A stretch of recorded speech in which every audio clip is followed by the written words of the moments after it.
Sales progression for a very young business, for a very new business, is often a, being blunt about it, a part-time sport, isn't it, and what have you. And obviously you've grown your volumes, you've taken a huge amount of market share, and obviously your requirement for hours spent each week sales progressing has increased. Is that something that's sort of worked well for you? Yeah, it has, because I think what sales progression could be is it could be 50% of your week if you let it. But of course that means you've got 50% less time, and the one thing we can't buy is time.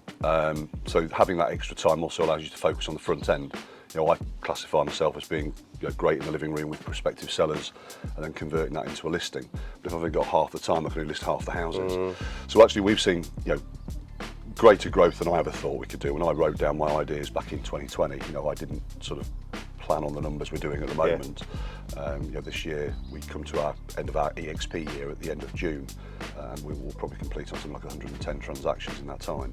The first year was into the 46s, but that was kind of a relatively short year. What I love about the sales progression service from Swift Exchange and Dawn is I won't say it's sell and forget, it's not that, but it is very much, once we get to that point, Dawn's sole responsibility is to deal with that. And clients love that, because actually what she does great is she builds a really good relationship with the seller and the buyer.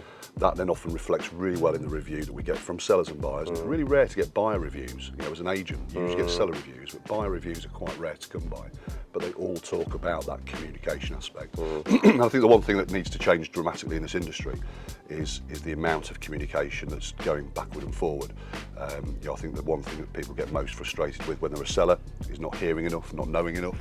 And I think also Sale Agreed, the one thing that kills transactions, I think, is anxiety and lack of understanding of the process. Dawn makes that really, really clear.